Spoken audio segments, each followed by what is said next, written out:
안녕하세요. 제 이름은 김은주입니다.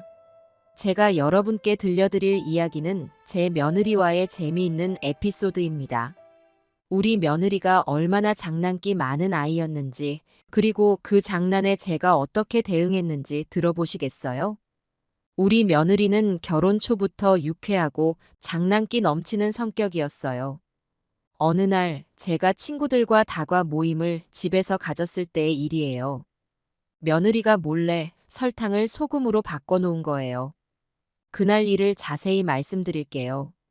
어머, 이 다과 맛이 좀 이상하지 않아? 제 친구 중 한 명이 물었어요. 저도 한 입 먹어보고는 깜짝 놀랐죠. 어머나, 이게 어찌 된 일이지? 그때 주방에서 킥킥거리는 소리가 들렸어요. 며느리였죠. 어머니, 죄송해요. 제가 장난을 좀 쳤어요. 며느리가 쑥스러운 듯 고개를 내밀었어요. 저는 순간 당황했지만 곧 웃음이 나왔어요. 아이고, 우리 며느리가 우리 건강 걱정해서 그랬나 보네. 맞아. 요즘 단 걸 너무 많이 먹었었지. 친구들도 함께 웃으며 이해해줬어요. 오히려 우리 며느리의 재치를 칭찬하시더라고요.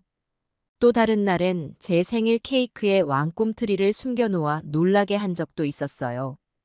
케이크를 자르려는데 갑자기 튀어나온 지렁이 젤리 때문에 모두가 깜짝 놀랐죠. 하지만 곧 웃음바다가 되었어요. 어머나, 우리 며느리 정말 장난꾸러기구나. 덕분에 재미있는 생일 파티가 됐어. 이런 에피소드들로 인해 저와 며느리의 관계는 점점 더 가까워졌어요. 주변에서도 부러워할 만큼 돈독해졌답니다. 하지만 여러분, 우리 며느리의 장난이 여기서 끝났다면 제가 이 이야기를 들려드리지 않았겠죠? 정작 큰 사건은 그 뒤에 일어났답니다. 어느 날 건강검진을 앞두고 있던 날이었어요. 대장 내시경도 포함되어 있어서 전날 밤부터 금식을 해야 했죠. 평소에 야식 먹는 걸 무척 좋아하는 제게는 정말 큰 시련이었어요. 그날따라 허기가 져서 힘들었지만 건강을 위해서라고 생각하며 참았어요. 금식 시간이 되자 이상하게 잠도 안 오고 배고픔이 더 심해졌죠. 그때 출장 간 아들 영민이에게 전화가 왔어요. 어머니 많이 힘드세요. 검진 때문에 아무것도 못 드시는 거 알아요. 영민이가 걱정스러운 목소리로 물었어요. 괜찮아. 아들, 건강검진은 중요하니까 조금만 참으면 돼. 저는 괜찮은 척 대답했어요. 전화를 끊고 TV를 보며 주의를 돌리려 했지만 음식 프로그램만 나오는 것 같았죠. 그때 갑자기 고기 굽는 냄새가 났어요. 이게 무슨 냄새지? 궁금해서 부엌으로 향했어요. 그곳에는 며느리가 서 있었어요. 며느리는 후라이팬에 삼겹살을 굽고 있었죠. 그런데 이게 웬일이에요? 며느리가 요리사 모자를 쓰고 앞치마에는 세상에서 가장 맛있는 삼겹살이라고 쓰여 있었어요. 얘야, 이게 대체 무슨 일이니? 저는 놀라면서도 웃음을 참으며 물었어요. 며느리가 장난기 가득한 표정으로 대답했어요. 어머니, 제가 오늘 특별 이벤트를 준비했어요. 금식 중인 시어머니 앞에서 세상에서 가장 맛있는 삼겹살 굽기 대회예요. 어떠세요? 재미있지 않나요? 순간 저는 어이가 없으면서도 웃음이 나왔어요. 아이고, 이 장난꾸러기 며느리. 그래? 그런 대회가 다 있었나 보네. 근데 심사위원은 누구시니? 저는 장단을 맞춰주며 물었어요. 며느리는 더 신이 나서 대답했어요. 당연히 우리 어머니세요. 눈으로만 드시고 점수를 매겨주시면 돼요. 냄새 맡기 10점, 침 흘리지 않기 10점, 절대 먹지 않기 50점이에요. 저는 폭소를 터뜨렸어요. 아이고, 너가 정말.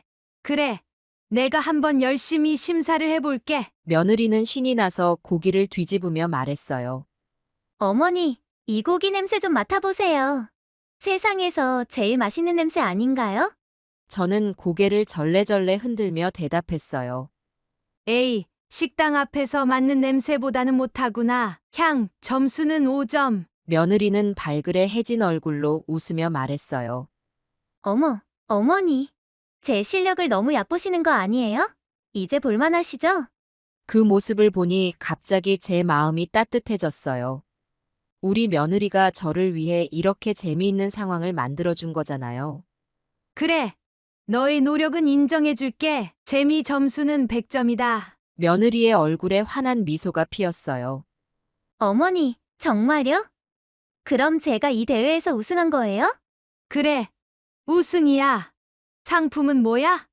제가 물었어요. 며느리가 장난스럽게 윙크를 하며 말했어요. 내일 건강검진 끝나고 어머니랑 같이 먹을 삼겹살이요. 제가 아주 맛있게 구워드릴게요. 그 말을 듣는 순간 제 마음속 섭섭함은 눈 녹듯 사라졌어요. 오히려 이런 재치 있는 며느리를 두게 된 것이 감사하게 느껴졌죠. 고마워, 며느리야. 정말 기대되는구나. 방으로 돌아와 누워서도 저는 미소를 멈출 수 없었어요. 우리 며느리 정말 깜찍하고 재미있는 아이구나. 이런 며느리를 얻다니. 나는 정말 복받은 시어머니야. 하지만 그 순간 제 뱃속에서 꼬르륵 소리가 났어요. 아이고, 그래도 배는 고프네. 어서 내일이 왔으면. 밤새 허기짐에 시달리느라 잠을 설친 저는 아침 일찍 일어났어요. 시계를 보니 겨우 5시였죠. 아이고, 이래서 나이 들면 아침잠이 없어진다는 말이 맞나 봐. 하고 생각하며 몸을 일으켰어요. 조용히 방을 나와 거실로 향했어요. 창밖으로 보이는 새벽 하늘이 참 예뻤어요. 잠시 멍하니 하늘을 바라보다가 문득 냉장고가 눈에 들어왔죠. 평소 같았으면 바로 문을 열고 뭔가를 꺼내 먹었겠지만 오늘은 안 되는 날이에요. 아, 배고파. 저도 모르게 한숨이 나왔어요. 그때 뒤에서 소리가 들렸어요. 어머니, 왜 이렇게 일찍 일어나셨어요? 깜짝 놀라 돌아보니 며느리가 서 있더라고요. 그냥 잠이 안 와서. 너는 왜 벌써 일어났니? 저도 어머니 검진 때문에 걱정돼서요. 어머니 모셔다 드리려고요. 순간 마음이 따뜻해졌어요. 어제의 장난이 싹 잊혀지는 것 같았죠. 고마워, 얘야. 하지만 괜찮아. 내가 알아서 갈 수 있어. 아니에요, 어머니. 제가 모셔다 드릴게요. 어제 제가 장난쳤던 것도 너무 죄송하고요. 며느리의 진심 어린 말에 저는 그만 눈시울이 붉어졌어요.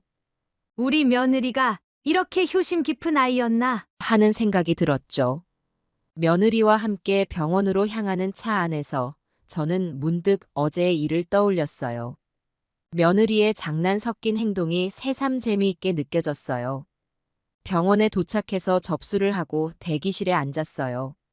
며느리는 제 옆에서 계속 긴장한 표정을 짓고 있었죠. 괜찮아. 그냥 검진일 뿐이야. 네, 어머니. 그래도 걱정되네요. 드디어 제 차례가 되어 검진실로 들어갔어요. 여러 가지 검사를 받는 동안 계속 배가 고팠지만 건강을 위해서라고 생각하며 참았죠. 검진이 끝나고 나오니 며느리가 초조한 표정으로 기다리고 있었어요. 어머니, 괜찮으세요? 많이 힘드셨죠? 괜찮아.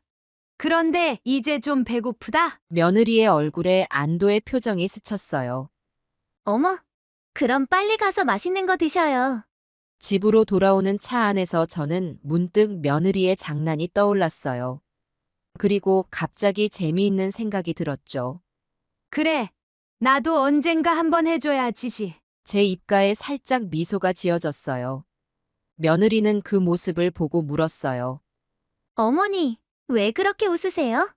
아니, 그냥 집에 가서 맛있는 거 먹을 생각에 그렇지. 하지만 사실 제 머릿속에서는 복수의 계획이 한창 세워지고 있었답니다. 며느리 건강검진 때 나도 똑같이 해줘야겠어. 어떤 요리를 할까? 삼겹살보다 더 맛있는 걸로. 집에 도착하자 며느리가 불이 나게 부엌으로 향했어요. 어머니, 제가 어제 약속한 대로 삼겹살 구워드릴게요. 고마워, 며느리야. 근데 오늘은 미역국이 더 당기는구나. 네? 아, 그럼 미역국 끓여드릴게요. 며느리가 미역국을 끓이는 동안 잊어버리지 않게 수첩에 적었어요. 며느리 건강검진 전날 복수. 이날만 기억해야지. 내 작은 복수의 날이야. 하고 생각하니 웃음이 나왔어요. 그렇게 저의 복수 계획이 시작되었답니다. 과연 어떤 일이 벌어질까요? 시간이 흘러 다음 해, 이번에는 며느리의 건강검진 차례가 되었어요. 저는 이날을 기다려왔다는 듯이 전날부터 준비를 시작했죠. 아침 일찍 일어나 시장에 갔어요. 최고급 한우 등심을 사고 각종 신선한 야채들도 구입했어요. 집에 돌아와서는 아무도 모르게 냉장고에 잘 숨겨두었죠. 밤 12시쯤 저는 슬그머니 부엌으로 향했어요. 냉장고에서 한우를 조금만 꺼내 손질하기 시작했어요. 어머니, 무슨 냄새 나는 것 같아요. 며느리가 거실에서 소리쳤어요. 아, 내가 야식으로 뭐 좀 만들고 있어. 저는 아무렇지 않은 척 대답했어요. 고기를 구우니 고소한 냄새가 집안을 가득 채웠어요. 며느리가 부엌으로 들어왔어요. 어머, 어머니, 이게 무슨...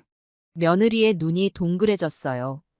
마치 만화 캐릭터처럼 눈이 접시만해졌죠. 아, 이거?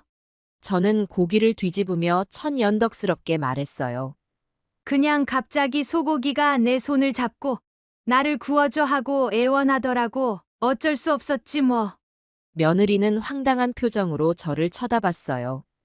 하지만 어머니, 저 내일 건강검진이잖아요. 금식해야 하는데... 어머나, 그랬어? 저는 놀란 척 연기했어요. 아이고, 이 기억력 없는 늙은이 같으니라고 깜빡했네. 그럼 난 조금만 먹을게. 아주 조금만. 저는 일부러 과장되게 코를 벌름거리며 고기 냄새를 맡았어요. 응, 역시 한우는 냄새부터 다르네래. 얘야, 냄새만 맡아도 배부르대. 너도 한번 맡아볼래? 며느리의 얼굴이 절망과 배고픔 사이를 오가는 걸 보니 속으로 폭소가 터졌어요. 자, 어떠니? 작년에 너가 그랬던 것처럼 말이야. 복수는 냄새 나는 법이지. 고기 냄새 말이야. 푸아하. 며느리는 한숨을 푹 쉬더니 갑자기 활짝 웃었어요. 어머니, 혹시 작년에 제가 삼겹살 구웠던 거 기억하세요? 오호, 저는 눈썹을 살짝 올리며 대답했어요. 그랬었나? 난 전혀 기억 못하는데 내가 치매온 걸까? 아님 너의 죄책감이 만들어낸 상상? 우리는 서로를 바라보다 갑자기 폭소를 터뜨렸어요. 며느리가 말했어요. 어머니, 제가 보답을 해야겠네요. 다음엔 제가 더 맛있는 걸로 해드릴게요. 오호라. 그래, 기대되는걸? 근데 지금 이 고기 어떡하지? 며느리는 장난스럽게 대답했어요. 제가 눈 감고 있을 테니까 어머니가 빨리 드세요. 내일 건강검진 끝나고 제가 더 맛있는 걸로 차려드릴게요. 다음 날 아침, 저는 며느리와 함께 병원으로 향했어요. 차 안에서 며느리와 이야기했어요. 저 혼자 가도 괜찮은데 아니야. 할 것도 없고 같이 가면 좋잖니. 감사해요, 어머니. 참 어제 그 고기 맛있었어요? 응, 아주 맛있더라. 너가 먹었으면 좋았을 텐데. 며느리는 잠자코 있었지만 배에서 꼬르륵 소리가 나는 게 들렸어요. 병원에 도착해서 며느리가 검진을 받는 동안 저는 대기실에서 기다렸어요. 그리고 몰래 집에 전화를 걸어 아들에게 부탁했죠. 영민아, 냉장고에 한우 있지? 우리 도착할 때쯤 그거 꺼내서 불 좀 올려놔. 검진이 끝나고 집으로 돌아가는 길 며느리가 물었어요. 어머니, 집에 가서 뭐 드실래요? 글쎄, 그냥 대충 먹자. 며느리의 표정이 또 한 번 일그러졌어요. 하지만 집 앞에 도착하자 고기 굽는 냄새가 진동을 했어요. 어머, 이게 무슨 냄새죠? 며느리의 코가 킁킁거리더니 눈이 동그래졌어요. 저는 속으로 깔깔 웃으며 모른 척했죠. 집에 들어서자 아들 영민이가 앞치마를 두르고 고기를 굽고 있었어요. 그것도 우리 며느리가 제일 좋아하는 갈비살이었죠. 자기 왔어? 어머니가 시키신 대로 고기 구웠어. 영민이가 해맑게 웃으며 말했어요. 며느리는 마치 뜨거운 물에 빠진 고양이처럼 당황한 표정이었어요. 어머니, 이게 다 무슨... 저는 장난기 가득한 미소를 지으며 말했어요. 자, 이제 다 같이 먹자. 어제는 미안해. 너가 그랬던 것처럼 나도 한번 해보고 싶었어. 며느리의 눈에 눈물이 고였어요. 그런데 그 눈물이 웃음 눈물인지 감동의 눈물인지 분간이 안 갔어요. 어머니, 저도 그때 정말 죄송했어요. 이렇게 재미있게 받아주시다니. 며느리가 말하다 말고 갑자기 웃음을 터뜨렸어요. 저도 따라 웃었죠. 영민이는 어리둥절한 표정으로 우리를 번갈아 쳐다보다가 결국 같이 웃기 시작했어요. 둘이 도대체 무슨 일이야? 나만 모르는 비밀이라도 있는 거야? 영민이가 궁금해하며 물었어요. 저와 며느리는 서로 눈빛을 교환하고 또 한 번 웃음을 터뜨렸죠. 아들, 너는 모르는 게 약이야. 그냥 우리 며느리하고 나만의 특별한 추억이라고 생각해. 맞아? 여보, 나중에 알려줄게. 지금은 그냥 맛있는 고기나 먹자. 며느리가 재빨리 젓가락을 들며 말했어요. 그 모습이 꼭 허겁지겁 밥 먹는 다람쥐 같았어요. 괜찮아. 이제 우리 다 잊고 맛있게 먹자.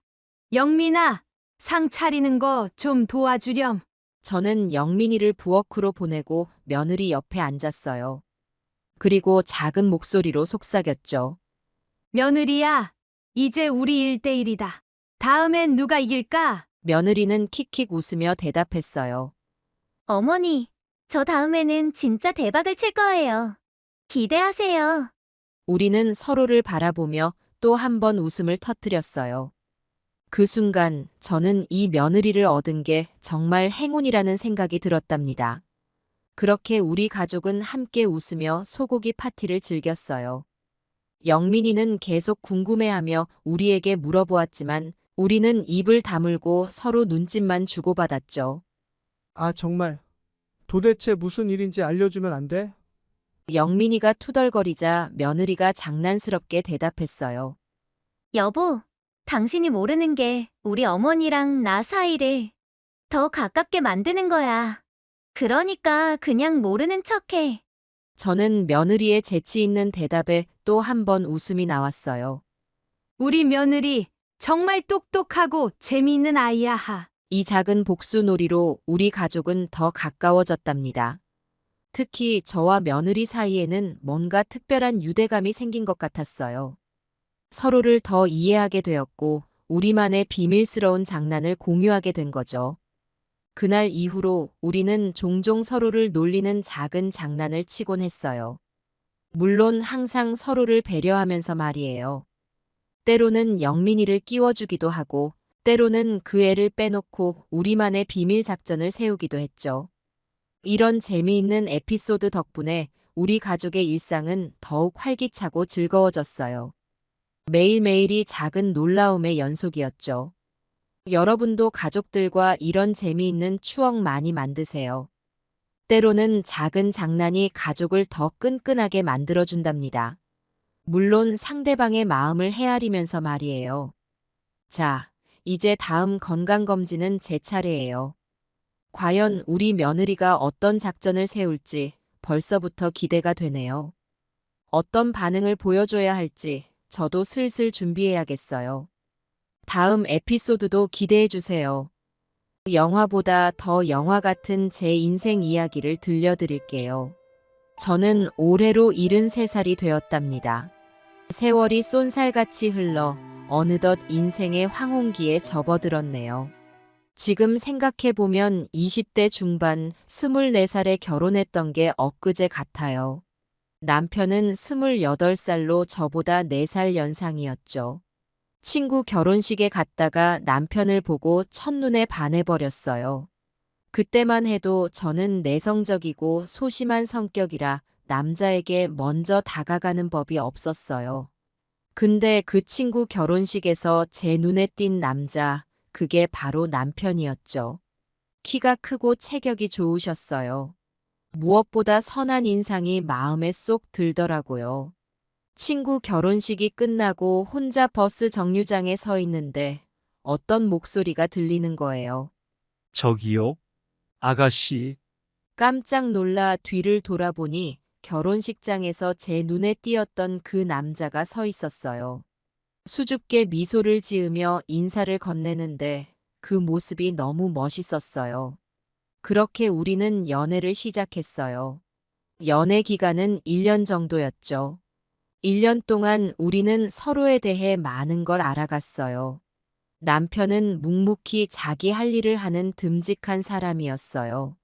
무뚝뚝한 면이 있었지만 속은 여리고 따뜻했죠. 남편은 말은 없어도 행동으로 절 좋아한다는 걸 표현했어요. 교제 초기에 제 생일이었는데 남편이 깜짝 이벤트를 준비해 준 적이 있었죠. 제가 일 끝나고 집에 가려고 하는데 남편이 절 데리러 왔더라고요. 그날 남편은 절 시내에 새로 생긴 양식당으로 데려갔어요. 양식당 안에는 예쁜 꽃다발과 케이크가 놓여 있었어요. 너무 놀라고 감동해서 눈물이 핑 돌더라고요. 남편은 수줍게 웃으며 절 꼭 안았어요. 귓가에 속삭이는 그 목소리가 아직도 기억나요. 당신을 사랑해요. 저는 이런 남편이 너무 사랑스럽고 고마웠어요.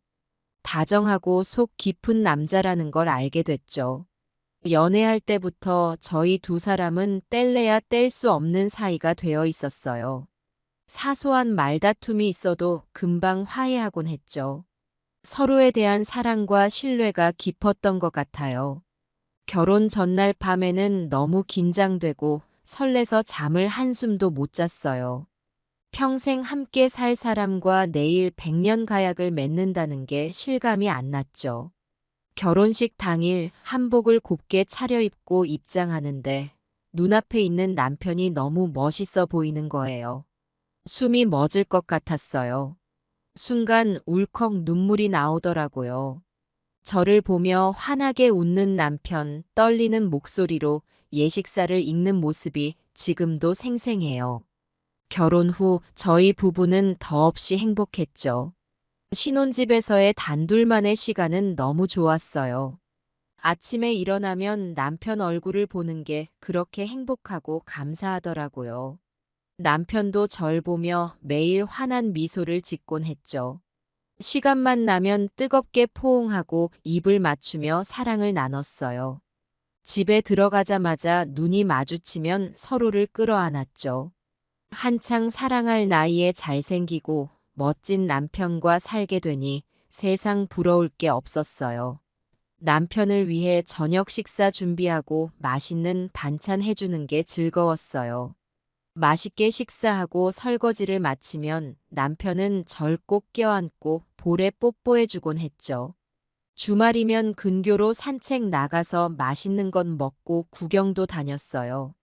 저녁 노을이 예쁜 강가에 앉아 담소를 나누면 세상 그 어떤 부부보다 행복할 것 같았죠. 서로의 꿈과 미래에 대해 이야기 나누며 알콩달콩 사이좋게 지냈어요. 아침에 눈 뜨면 서로 바라보며 깨우고 출근할 때는 현관문 앞에서 꼭 뽀뽀하고 헤어졌죠. 결혼 생활도 신혼 때처럼 그렇게 달콤하고 행복하기만 했어요. 서로에 대한 사랑은 날이 갈수록 깊어지는 것 같았고 감사한 마음으로 매일매일을 살았어요. 지금 생각해보면 그때가 제 인생의 전성기가 아니었나 싶네요. 사랑하는 남편과 단둘이 살며 행복한 나날들을 보냈죠. 그렇게 달콤한 신혼생활을 한 1년쯤 보냈을 무렵이었어요. 문득 아이가 없다는 게 마음에 걸리기 시작했어요. 근데 아이가 좀처럼 생기지 않는 거예요. 병원도 다녀보고 민간요법도 해봤지만 소용이 없었어요. 또 시댁에서는 자꾸 아이 얘기를 꺼내셨어요. 애는 언제 나올 거냐?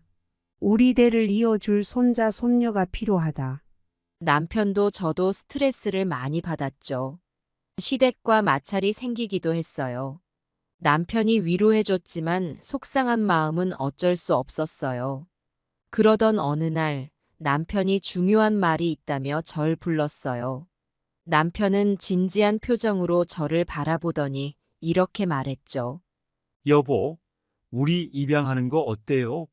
순간 머리가 하얘지면서 가슴이 뛰었어요. 입양이라니 그런 생각은 못 해봤는데. 근데 남편의 말을 듣고 보니 왠지 모를 기대감이 생기더라고요. 우리도 이제 엄마 아빠가 될 수 있겠구나 하는 설렘이 밀려왔죠. 남편과 깊은 대화를 나눈 끝에 입양을 결심하게 됐어요. 며칠 뒤 시골에 있는 한 고아원을 찾았죠.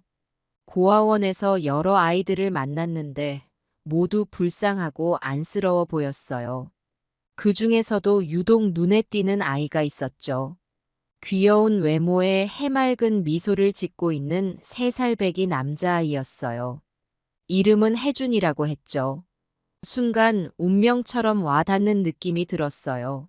남편도 혜준이를 보더니 저를 물끄러미 바라보면서 고개를 끄덕이는 거예요. 서로의 눈빛을 보니 딱 직감이 왔어요. 혜준이를 우리 가족으로 맞이하자고요. 그렇게 혜준이와의 인연이 시작되었죠. 혜준이를 데리고 나와 차에 태우고선 너무 행복해서 울음이 터졌어요. 남편도 기쁨의 눈물을 흘리셨죠. 혜준이는 의아한 눈빛으로 우리를 쳐다봤어요. 우린 앞으로 혜준이의 부모가 될 거라고 사랑으로 잘 키우겠다고 약속했죠. 혜준이는 그제서야 환한 미소를 지었어요. 앞으로의 행복한 가족 생활을 상상하니 가슴이 벅차올랐죠. 그렇게 우리는 혜준이와 함께 새로운 삶을 시작했습니다. 혜준이는 우리 부부에겐 하늘이 내려준 선물 같았어요. 정말 이쁘고 귀여웠죠. 혜준이를 향한 뜨거운 사랑으로 가득 채웠어요. 혜준이도 우리를 진짜 부모처럼 따랐죠. 저는 혜준이를 위해 최선을 다했어요. 좋은 음식을 먹이고 좋은 옷을 입혔죠. 혜준이가 크면서 궁금해하는 건 뭐든 가르쳐 주려고 노력했어요. 남편도 혜준이와 친구처럼 지냈죠. 같이 공놀이도 하고 야구도 했어요. 혜준이의 행복한 웃음소리가 집안에 가득했죠. 하지만 혜준이를 키우는 게 결코 쉽지만은 않았어요. 우리 부부는 소를 키웠어요.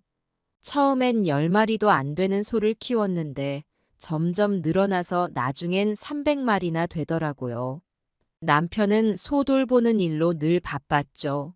저 역시 끼니를 준비하고 빨래를 하고 집안일을 도맡고 종종 남편 도와서 소도 돌보고 하느라 늘 피곤했어요. 혜준이가 어릴 때는 혜준이 돌보랴, 일하랴 죽을 맛이었죠. 남편이 도와주려고 하지만 남편도 늘 지쳐 있었죠. 하지만 우리 부부는 혜준이를 위해서라면 뭐든 할 수 있었어요. 사랑하는 아들을 위해 힘든 줄 모르고 열심히 일했죠.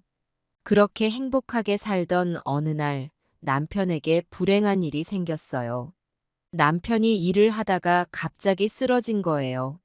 그날도 남편은 여느 때처럼 새벽부터 일어나 소에게 풀을 먹이고 젖을 짰어요. 혜준이 학교에 보내고 나서 일을 하다가 점심때쯤 되어 배가 고파 집으로 돌아오는데 갑자기 어지러움을 느꼈대요. 그러더니 그 자리에 풀썩 쓰러지고 말았어요. 마침 옆에서 일하던 동네 아주머니가 그걸 보고 황급히 119에 신고했어요. 남편은 의식을 잃은 채 병원으로 실려갔죠. 저는 병원에 뛰어가 의사 선생님께 남편 상태를 물었어요. 의사 선생님은 굉장히 심각한 표정으로 남편이 뇌졸중으로 쓰러졌다고 말씀하셨죠. 순간 정신이 하얘지고 무슨 말씀인지 제대로 이해할 수가 없었어요. 강직하고 듬직했던 남편이 그렇게 허무하게 쓰러질 줄은 상상도 못했거든요. 눈앞이 깜깜해졌죠. 남편은 중환자실에 입원했고 사경을 헤매는 상황이었어요. 의사 선생님은 예후가 좋지 않다며 각오를 하라고 하셨죠. 하지만 전 포기할 수 없었어요. 혜준이 아빠인데 우리 가족의 든든한 버팀목인데 남편은 살아야만 했어요. 매일같이 병원에 나가 아침부터 밤까지 남편 곁을 지켰죠. 의식이 없는 남편 손을 꼭 잡고 기도했어요. 여보, 당신 곁에는 우리 혜준이가 있잖아요. 제발 눈 좀 떠봐요. 혜준이가 아빠 얼굴 보고 싶어 해요. 침대 곁에 앉아 남편에게 말을 걸었죠. 혜준아, 아빠가 빨리 깨어나시길 기도하자. 기적이 일어날 거야. 혜준이는 의사가 되어 아빠를 치료해주면 좋겠다고 순수한 말을 하더라고요. 그렇게 병원에서의 며칠을 보냈어요. 온 가족이 모여 남편의 회복을 간절히 기도했죠. 시댁에서도 달려와 병문안을 하고 의료진을 도왔어요. 어머님은 나지막한 목소리로 아들의 이름을 부르며 눈물을 흘리셨죠. 아들아, 일어나야 한다. 늙은 어미를 두고 어딜 가려고 그러는 거냐? 기적 같은 일이 일어났어요. 남편이 서서히 의식을 차리기 시작한 거예요. 처음엔 손가락을 살짝 움직이다가 눈꺼풀을 떴어요. 시간이 흐르자 저와 눈을 맞추고 입술을 움직이기 시작했죠. 의사 선생님도 놀라워하시면서 회복 속도가 놀랍다고 하시더라고요. 이렇게 빨리 의식을 되찾아오는 경우는 드물다고 했죠. 남편의 강인한 생명력 덕분인 것 같아요. 남편은 기적적으로 회복되어 퇴원할 수 있었어요. 퇴원할 때쯤엔 부축을 받아 걸을 수도 있게 되었죠. 그 모습을 보니 정말 기뻤어요. 혜준아, 우리 아빠 걸을 수 있게 되었어. 이제 아빠랑 공놀이도 하고 같이 산책도 하자. 혜준이도 아빠가 퇴원한다는 소식에 환하게 웃더라고요. 그 웃음을 보는 것만으로도 그동안의 힘든 시간들이 눈 녹듯이 사라지는 것 같았죠. 하지만 아직 갈 길이 멀었어요. 남편은 뇌졸중의 후유증으로 오른쪽 팔다리에 마비가 왔어요. 팔은 들어 올리기 힘들고 다리는 절뚝거리며 걸었죠. 예전처럼 농사일을 할 수 없게 된 거예요. 의사 선생님은 재활 치료를 받으면서 천천히 몸을 추스르라고 하셨어요. 그래서 제가 모든 일을 전부 맡게 되었어요. 매일 아침 새벽같이 일어나 소에게 풀을 먹이고 젖을 짜는 게 일과의 시작이었죠. 아침상을 차려 혜준이를 깨워 학교에 보내고 나면 남편 곁에 앉아 수발을 들었어요. 옷을 갈아입히고 목욕을 시키고 밥을 먹여드리고 아직 온전치 않은 남편의 몸을 돌보는 게 쉽지는 않았지만 남편이 조금씩 나아지는 모습을 보면 힘이 났어요. 혜준이를 학교에 보내고 나면 바로 농사일을 나갔죠. 비료를 뿌리고 잡초를 뽑고 곡식을 심었어요. 땡볕에 몇 시간을 일하고 나면 등줄기에서 땀이 비오듯 하더라고요. 너무 지쳐서 쓰러질 것만 같았지만 혜준이 얼굴을 떠올리면 다시 힘이 났죠. 우리 혜준이는 내가 이렇게 버텨야만 밥을 먹고 옷을 입을 수 있으니까요. 오후에는 혜준이를 데리러 학교에 갔어요. 더운 날씨에 교복이 땀에 젖어 있는 혜준이의 모습에 마음이 아팠죠. 미안하다, 혜준아. 엄마가 좀 더 열심히 해서 우리 가족 잘 살게 해줄게. 그런 마음으로 매일을 살았어요. 저녁에는 부엌에 서서 음식을 만들었죠. 혜준이가 좋아하는 닭볶음탕, 남편이 즐겨 드시는 고등어구이. 온 가족이 둘러앉아 저녁을 먹을 생각을 하면 행복했어요. 힘들지만 보람찬 하루하루였죠. 살림에, 농사에, 아들 키우는 일까지 해내려니 눈코 뜰 새가 없었지만 가족들 덕분에 버틸 수 있었어요. 그런데 이상하게 제가 힘들어할수록 남편은 술을 많이 드시는 거예요. 농사일을 제대로 돌보지 못한다는 자책감 때문이었던 것 같아요. 이게 다 네 탓이야. 내가 네 걱정 때문에 병이 난 거야. 라며 헛소리를 하시더군요. 마음의 상처를 받기도 했지만 남편 마음을 이해 못하는 건 아니었어요. 저 역시 안타까웠으니까요. 어느 날은 남편이 술에 취해 혜준이한테 심하게 화를 내셨어요. 혜준이가 실수로 아빠 술병을 깨뜨렸거든요. 평소 같으면 그러려니 하실 남편이 갑자기 혜준이에게 고함을 지르면서 손찌검을 하려 하시는 거예요. 남편의 모습에 저도 화가 났어요. 여보, 애한테 왜 그러세요? 혜준이가 무서워서 어쩔 줄 모르잖아요. 큰 소리로 말하고 나서야 남편은 조금 정신을 차리시더라고요. 혜준이를 끌어안고 미안하다고 사과하셨죠. 저는 이해할 수 없었어요. 힘든 시기에 서로 의지하고 격려해야 할 텐데 왜 남편은 술로 모든 걸 망치려 하는 걸까요? 많이 속상했죠. 남편에게 술을 끊으라고 제발 우리 가족을 위해 노력하자고 말씀드렸어요. 처음엔 고집을 부리시더니 점점 제 말에 귀를 기울이시더라고요. 그로부터 며칠 뒤 남편은 저에게 큰절을 하셨어요. 미안하다고 이제 술을 끊고 가족을 위해 살겠다고 다짐하시더라고요. 울컥 눈물이 쏟아졌어요. 그동안 힘들었던 마음이 한 번에 녹아내리는 것 같았죠. 남편은 약속을 잘 지켰어요. 술을 전혀 입에 대지 않으셨죠. 대신 저와 혜준이를 챙기는데 전념하셨어요. 혜준아, 오늘 학교에서 어떤 일이 있었어? 재미난 일은 없었니? 남편은 혜준이랑 많은 대화를 나누려고 노력했어요. 의젓해진 아들의 모습에 흐뭇해 하시더라고요. 전 너무 기뻤어요. 힘든 시간을 겪었지만 우리 가족은 서로 사랑하고 아껴주니까요. 함께 있으면 뭐든 이겨낼 수 있을 것 같은 힘이 생겼죠.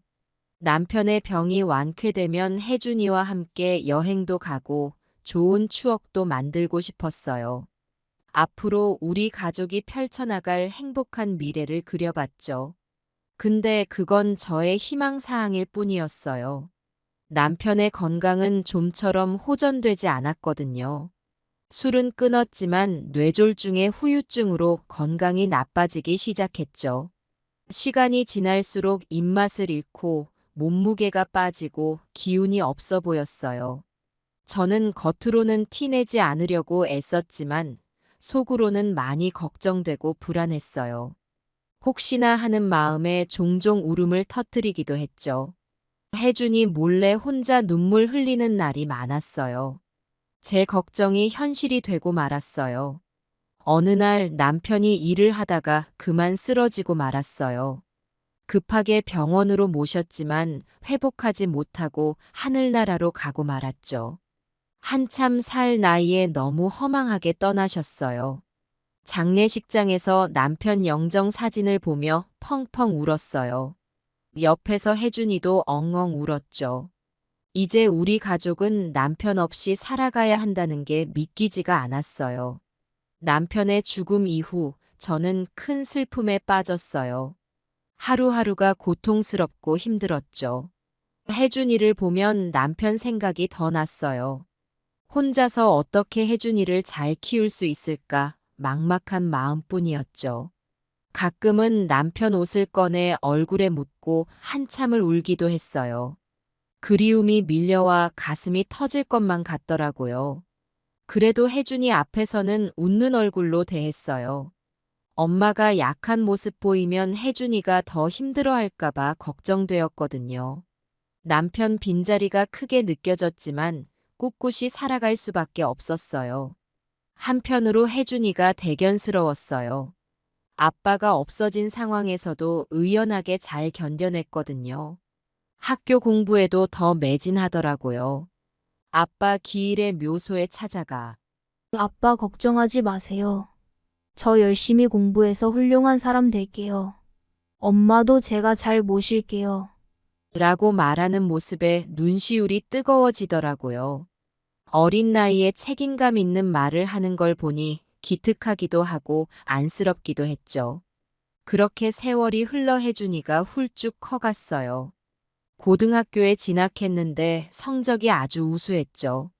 공부에 소질이 있는 것 같았어요. 학교에서 장학금도 많이 받더라고요. 엄마 아빠 피 한 방울 받지 않은 것이 오히려 다행이라는 생각도 들었어요. 전 학창 시절에 성적이 좋지 않았거든요. 남편도 마찬가지였고요. 머리보단 손재주가 좋으셨죠.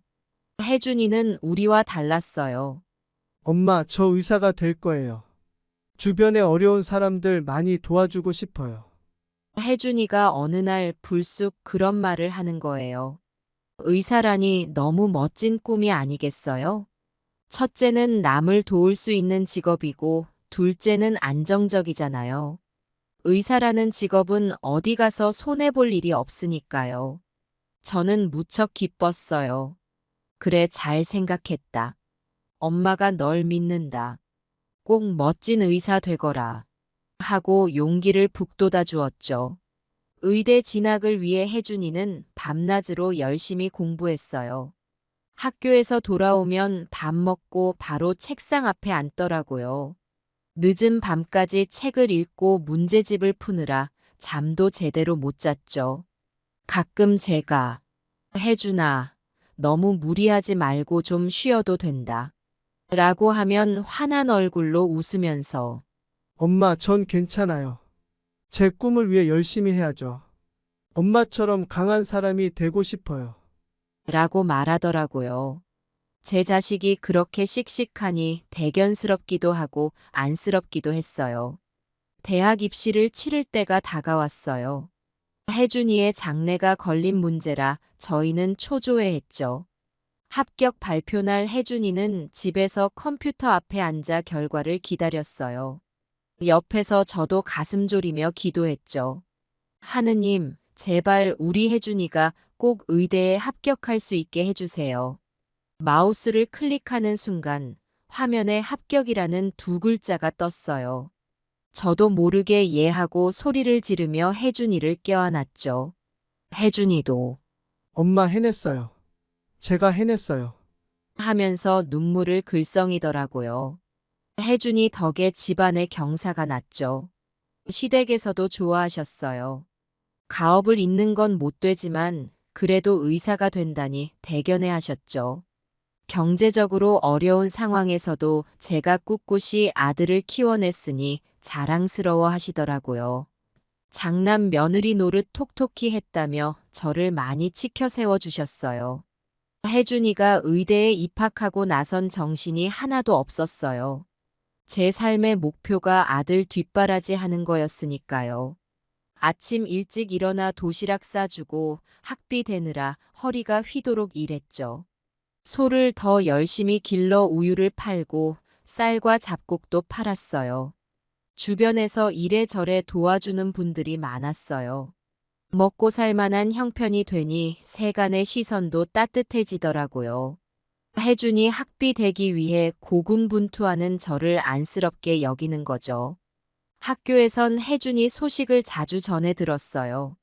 모범생이다. 공부도 잘하고 인품도 훌륭하다. 장래가 촉망되는 학생이다 하는 칭찬 일색이었죠. 교수님들도 입을 모아 혜준이를 칭찬하셨대요. 저는 속으로 생각했죠. 내가 열심히 키운 보람이 있구나. 내 아들 대견하다.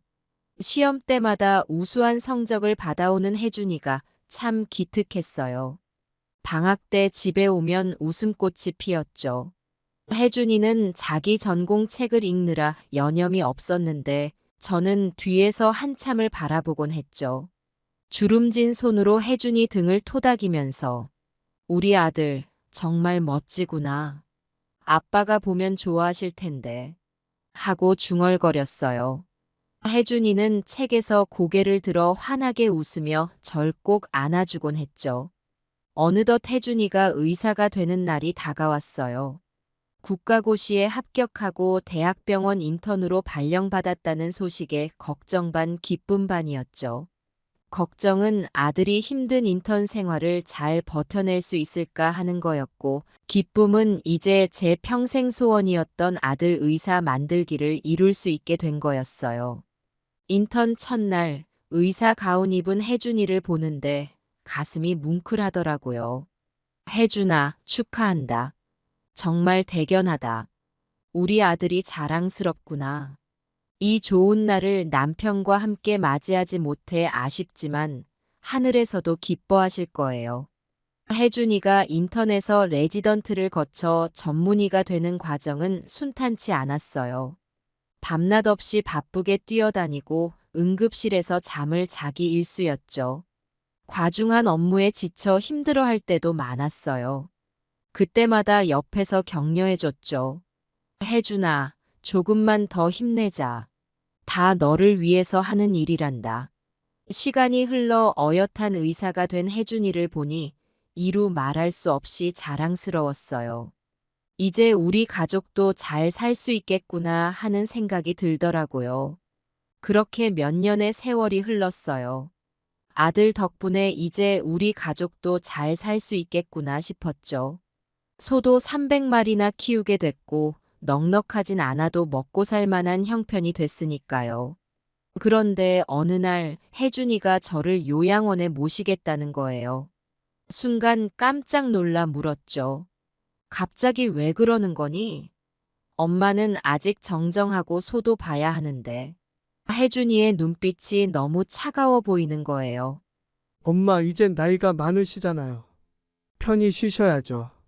제가 요양원비 대줄게요. 딱 잘라 말하는 아들의 태도에 저는 너무 당황스러웠어요. 하지만 제 의사와 상관없이 결국 요양원행을 강요당했어요. 혜준아, 내 말 좀 들어보렴. 엄마는 요양원에 가고 싶지 않아. 엄마, 제발 고집 피우지 마세요. 내가 결정한 일이에요. 아무리 사정을 해도 혜준이는 막무가내였어요. 결국 짐을 싸서 요양원행 버스에 올랐죠.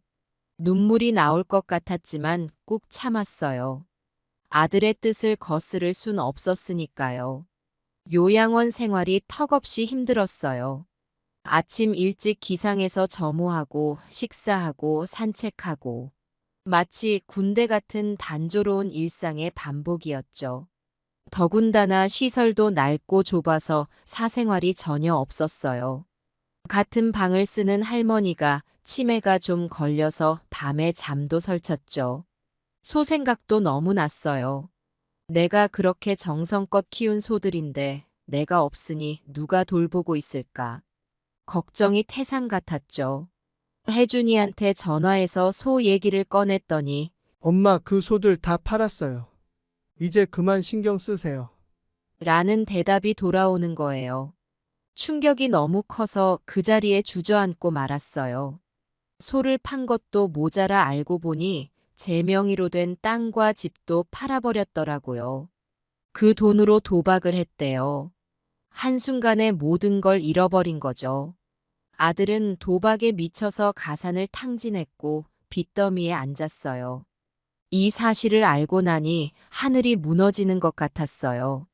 내가 죽도록 고생해서 모은 재산을 자식 하나 건사 못하고 말아먹다니. 서글프고 억울하고 분해서 가슴이 터질 것만 같았어요. 그렇게 요양원에서의 시간이 흘러갔어요. 혜준이는 한 번도 면회 오지 않았죠. 아마 제 낯을 볼 염치가 없었던 모양이에요. 어디서 뭘 하고 사는지도 모르겠더라고요. 전 요양원 활동에 의욕이 하나도 없었어요. 그저 하루하루 무의미하게 살아가는 것 같았죠. 인생의 막바지에 이렇게 살아서 뭐하나 싶은 생각뿐이었어요. 가끔 혜준이 걱정에 마음이 무거워지면 홀로 울기도 했어요.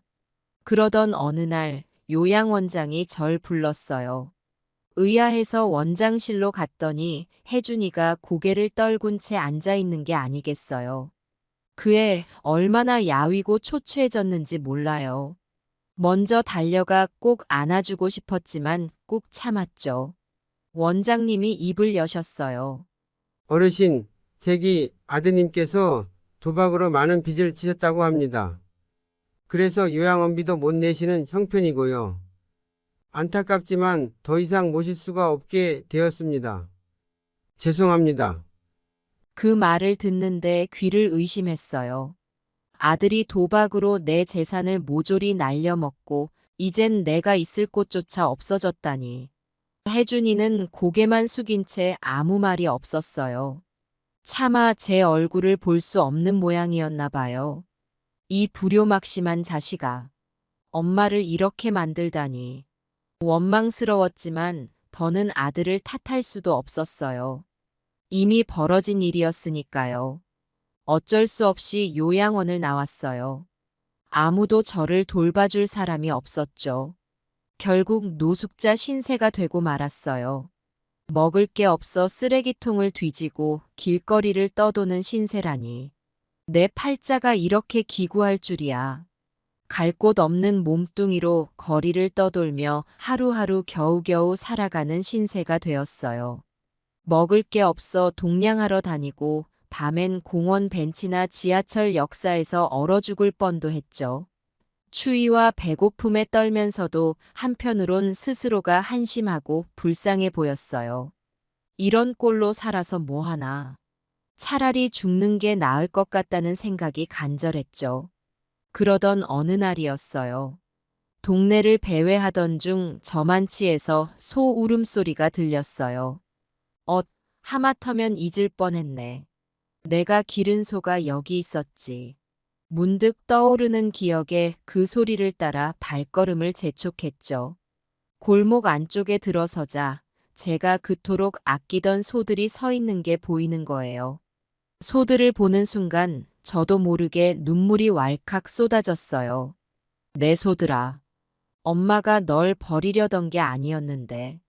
주인 잃은 갈대처럼 서 있는 소들의 모습에 마음이 미어졌죠. 그때 누군가가 제 어깨를 가볍게 두드리는 거예요. 깜짝 놀라 뒤를 돌아보니 제법 혈색 좋은 청년이 서 있었죠. 이야기를 들어보니 이 청년이 혜준이에게서 소를 산 사람이란 걸 알 수 있었죠. 어떻게 내 소가 자네 손에 넘어간 거요? 궁금해서 물었어요. 그랬더니 청년은 조금 망설이다 입을 열었어요. 사실 어머님 아드님께서 저에게 급하게 사정하셔서 소를 판매했어요. 당시엔 자금이 급하게 필요하다고 하시더라고요. 제가 아는 분이 어머님 아드님께 돈을 꿔줬는데 갚지 못해 곤란한 상황이 됐다고 하셨어요. 역시 도박 빚 때문이었구나. 혜준이 녀석. 내가 그토록 고생해 키운 소까지 팔아먹다니. 실망감에 고개가 절로 떨궈졌어요. 그런데 그때 그 청년이 뜻밖의 말을 꺼내는 거예요. 어머님 사정이 그러시다면 제가 이 소 2마리를 어머님께 드리겠습니다. 대신 언젠가 형편 되실 때 값을 치르시면 되니까 너무 부담 갖지 마세요. 순간 귀를 의심했어요. 이 어려운 시국에 나 같은 노인에게 소를 그냥 준다고요? 아이고 젊은이. 나 같은 늙은이 도와줘 봐야 자넨 손해만 볼 텐데. 아닙니다, 어머님. 제가 어머님 사정을 듣고 보니 마음이 쓰이더라고요. 소를 키워보신 경험이 있으시니 잘 돌봐주실 수 있을 거예요. 그 청년은 주저하지 않고 저를 도우려 했어요. 농장에서 함께 일하다 보면 어머님 마음이 조금이나마 위안이 되실 거예요. 우리가 힘을 모아 소를 잘 기르고 먹여 살아봅시다. 청년의 다정한 말에 저도 모르게 고개를 끄덕이고 있었어요. 그렇게 저는 다시 소를 품에 안게 되었어요. 시골 외딴집 한 채를 구해서 소들을 기르기 시작했죠. 처음엔 소를 돌보는 일이 버거웠지만 차츰 적응해 갔어요. 두 손으로 풀을 꼭꼭 비벼 먹이를 만들어주면 소들은 콧김을 내뿜으며 즐겁게 먹었어요. 시간이 지나 소가 새끼를 낳았을 때는 눈물이 날 정도로 기뻤죠. 연신 송아지의 작고 여린 머리를 쓰다듬으며 행복을 만끽했어요. 그래, 인생이 다 그런 거지 뭐. 희망이 있는 한 살아볼 만해. 열심히 소를 돌본 덕분에 점점 소두수가 늘어났어요. 우유를 팔아 생계를 꾸려갈 만큼 안정적인 수입원이 생긴 거죠. 덕분에 동네에서도 존경받는 어르신으로 대접받게 되었어요. 할머니 소 젖으로 만든 요구르트 맛있어요. 또 사 먹으러 올게요. 우리 집 아기 먹이려고 우유 한 박스 싸갈게요. 신선하죠? 동네 사람들이 저의 소젖으로 만든 유제품을 즐겨 찾았어요. 인심 좋은 시골 동네라 팔다 보면 어느새 동이 나곤 했죠. 한편 청년은 제게 잊을 수 없는 은인이 되었어요. 그저 남일 같지 않게 도와준 그 따뜻한 마음을 어찌 잊을 수 있겠어요. 그리고 그 청년은 부모를 여의었대요. 그래서 그 청년을 양자 삼기로 했어요. 덕분에 황혼의 나날을 의미 있게 살아갈 수 있게 되었죠. 매일 저녁이면 청년과 함께 마당에 앉아 소들을 바라봐요. 소들은 한가롭게 풀을 뜯고 바람은 산들산들 머리를 스쳐가죠. 그 순간만큼은 지난 시절의 고통이 마치 꿈처럼 느껴져요. 아들아, 내 인생의 말년에 큰 선물을 줘서 정말 고맙다. 자네가 있어 이렇게 편안한 노후를 보낼 수 있으니 감사할 뿐이네. 청년의 손을 꼭 잡으며 진심을 담아 말했죠. 그러면 청년도 살며시 웃으며 말해요. 어머님, 그런 말씀 마세요. 제가 오히려 어머님께 삶의 지혜를 많이 배웠죠. 앞으로도 잘 부탁드립니다. 그렇게 서로를 격려하고 감사하며 여생을 함께 하기로 했어요. 소를 돌보며 건강도 되찾고 마음의 안정도 찾을 수 있었죠. 비록 가족에게 버림받는 아픔이 있었지만 낯선 이의 손길로 제 인생에 새 희망이 피어났어요. 이 고마운 인연으로 행복한 날들을 보내면서 살 수 있게 되다니. 저는 이 놀라운 전개가 여전히 신기할 따름이에요. 때론 세상살이가 힘겨워 낙담할 때도 있지만 언제나 소망을 잃지 말고 앞으로 나아가야 해요. 어둠이 짙으면 밝음도 있는 법이죠. 제 얘기를 들으신 분들도 희망을 잃지 마시고 용기 내서 살아가셨으면 좋겠어요. 늙은이의 한 말씀이 젊은이들에겐 긴 잔소리로 들릴지 모르겠지만 오래 살다 보니 인생사 세옹지마라는 걸 깨달았어요. 운명의 장난인지 사람 마음의 순리인지는 모르겠지만 이렇게 기구한 제 인생에도 따스한 온기가 스며들 수 있었으니까요. 여러분, 삶에 지칠 때면 제 얘기를 떠올려 보세요. 작은 위로와 희망이 되었으면 좋겠네요. 언제나 밝은 마음으로 살아가시길 빕니다. 제 얘기 끝까지 들어주셔서 정말 고마워요.